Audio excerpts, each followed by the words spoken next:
રાજ્યમાં સ્થાનિક સ્વરાજની ચૂંટણી યોજાવાની છે અને કોંગ્રેસ અને આમ આદમી પાર્ટીનો આરોપ છે કે તેમના ઉમેદવારોને ભારતીય જનતા પાર્ટીના નેતા આગેવાન ધારાસભ્ય ડરાવી રહ્યા છે, ધમકાવી રહ્યા છે, અપહરણ કરી રહ્યા છે, લોભ લાલચ આપી રહ્યા છે અને ફોર્મ પરત ખેંચવા મજબૂર કરી રહ્યા છે।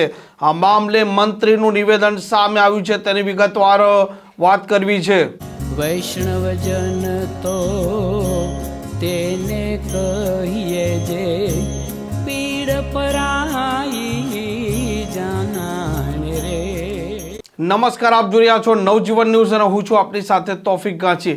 આ રાજ્યમાં કેટલીક જગ્યા પર સ્થાનિક સ્વરાજની ચૂંટણી યોજાવાની છે અને તેને લઈને આમ આદમી પાર્ટી, કોંગ્રેસ અને ભારતીય જનતા પાર્ટીના ઉમેદવારોએ ફોર્મ ભર્યા હતા, પરંતુ આમ આદમી પાર્ટી અને કોંગ્રેસના નેતાનો આરોપ છે કે તેમના ઉમેદવારોને અપહરણ કરવામાં આવી રહ્યા છે, તેમને ડરાવવા ધમકાવવામાં આવ્યા છે, તેમને લોભ લાલચ સુધી આપવામાં આવ્યા છે અને તેમના ફોર્મ છે તે પરત ખેંચવા માટે તેમને મજબૂર કરવામાં આવ્યા છે।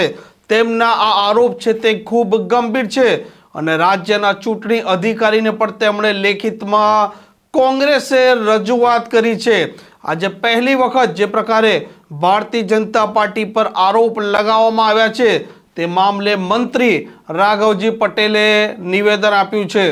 હું આ આક્ષેપને નકારું છું। લોકશાહીમાં દરેકને લડવાની છૂટ છે।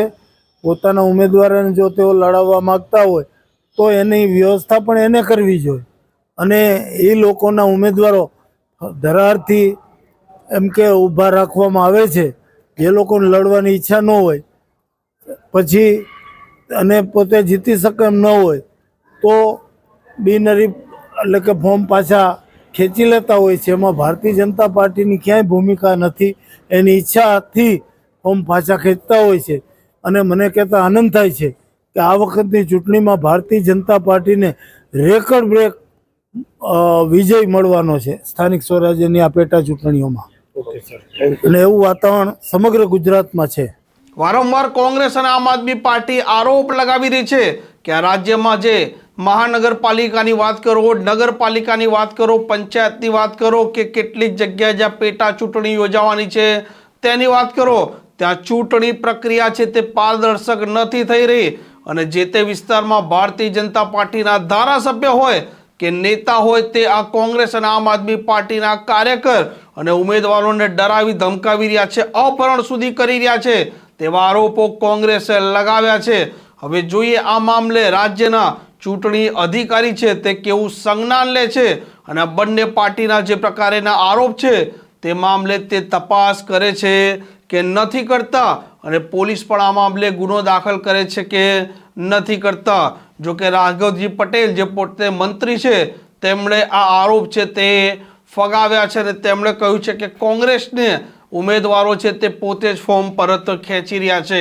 આ ત્રણેય પાર્ટીના આરોપ પ્રતિ આરોપને લઈને તમે શું માનો છે તે કોમેન્ટ બોક્સમાં અવશ્ય જણાવજો। આ પ્રકારના સમાચાર, આ પ્રકારના અહેવાલ માટે નવજીવન ન્યૂઝની ચેનલ જોવાનું ભૂલતા નહીં।